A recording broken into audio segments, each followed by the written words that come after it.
Now, our takes for the Rose Bowl here are as follows. Let's get into them right now. Alabama. I was thinking about what to say with Alabama because I try to think about this segment and sort of put together like the major bullet points, the big things that would contribute to how we feel about these teams in this game.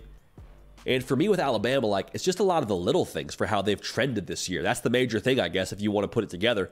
The way Alabama has trended this year, I'll restart that so we can clip this later. The way Alabama has trended this year is what makes them most dangerous when it comes to this college football playoff race. Because think about it. They lost to Texas, looked ugly against USF on the road. Not sure how that became a road game, but it is what it is. Hottest team in the country right now. Reeled off 10 in a row since then. Jalen Milroe had issues early on. Kind of had this label on him before even going into the season. It only got amplified from the Texas game. He's got turnover problems. 1 interception in the month of November. Doesn't have turnover problems anymore. Everyone's saying, what's up with the offense? Hey, what's up with Tommy Rees? They're not playing to his strengths. It looks just anemic out there. Clearly, they found their identity. They scored the most points on Georgia of anybody in the country this season. Auburn game was ugly, and I understand that. Maybe you talk about that as a negative thing for Alabama, but to be honest with you, if I'm an Alabama fan, you found a way to beat Auburn in a crazy environment in Jordan-Hare, in a crazy rivalry. We knew things would get weird. You have close game experience right now that I think is invaluable to what you can do now in this college football playoff run. You find yourself in that same situation against Michigan. You hope you don't if you're an Alabama fan, but if you do, like your heart rate, I think, should stay a little bit more stable because of that game against Auburn. The last part of this, man, Saban has got a month to prep. So the way they've trended this season leading into this game, and now Saban's had 4 weeks, give or take, to prepare. Like, that's scary. The trend for Alabama, again, is what makes, I think, or should make, rather, the rest of the college football world a little bit nervous when they see Alabama on the other side of this thing. Now, on the other side of this thing, they're going to see Michigan. And I was doing radio with one of our guys yesterday, Hunt Palmer. Shout out Hunt if you're watching. Does a great job doing radio for them in Baton Rouge, the ESPN affiliate. Crushes it. We jump on every single Wednesday. But he asked me this question. He said, what is the difference between Michigan this year and previous years? Because Michigan, like, they've been in the college football playoff now several years in a row. This is their third go at it. Why should we expect things different from Michigan for this year and last year? So I thought about that. And the answer I came up with is, this is just a different team when it comes to their experience level. Because the 21 to 22 team, you had a lot of things change. You had different coordinators. You had a different quarterback. You lost, I think, somewhere like, 3/4 of that defense, give or take. You lost some massive pieces. And you went to 2022. The team was really good. You still accomplished a lot of the same things by winning the Big Ten, beating Ohio State, and that was awesome. You were fired up about that. You got to the college football playoff, had the same result. That year to that year, 21 and 2022, like, it was a different team.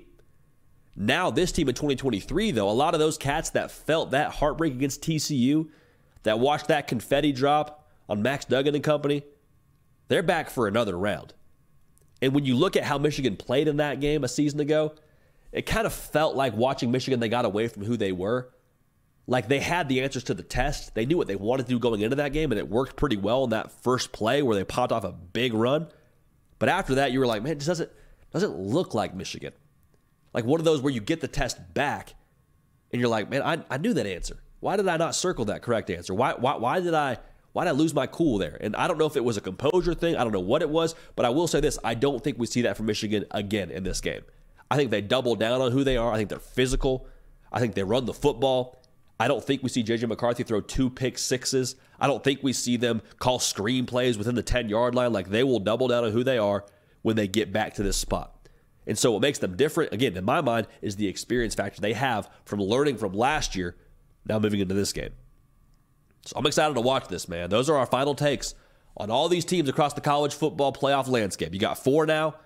Started with 133, Texas, Washington, Bama, Michigan. It's going to be a movie, man. I cannot wait for it. The hard count is brought to you today by our good friends over at Game Time.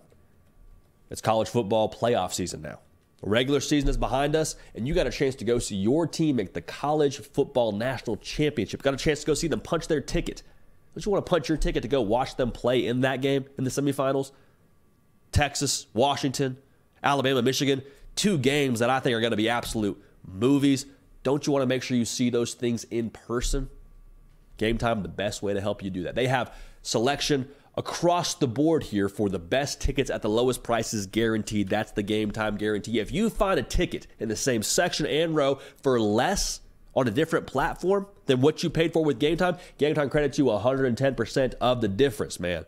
So in that sense, like, you have the most security knowing you are getting the best deal. Also, you have the security knowing you have the best seat.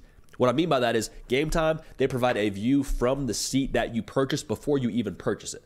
So you can know if I buy my ticket in row 36 of the Rose Bowl, I know I'm not sitting somewhere behind that Jumbotron to where I only see 25% of the field, therefore I get 25% of the game. Therefore, I got ripped off 75% of my ticket. You catch my drift here. Game Time is the best way to get that done. Also, college football season, as we sprint through the finish here, they also have a selection for other events that you might want to go to, right? Like a concert, Taylor Swift if she's in town. I know that's a big deal with the football world right now, so if you want to go out and see a Taylor Swift concert, I promise you they got tickets there. A comedy show, whatever you want to see, they got you covered there. And Game Time will make sure that happens. So how do you make this happen? I'm glad you asked. Download the Game Time app. Create an account. When you create an account, this is the most important part. Redeem code HARDCOUNT. Okay, that's HARDCOUNT for $20 off your first purchase. Terms apply. Again, create an account. Redeem code HARDCOUnt for $20 off. Download Game Time today. Last minute tickets, lowest prices guaranteed. Hey y'all, thanks so much for watching. Subscribe to the channel here to make sure you don't miss an episode of the Hard Count. Also be sure to check out other videos on the On3 YouTube channel.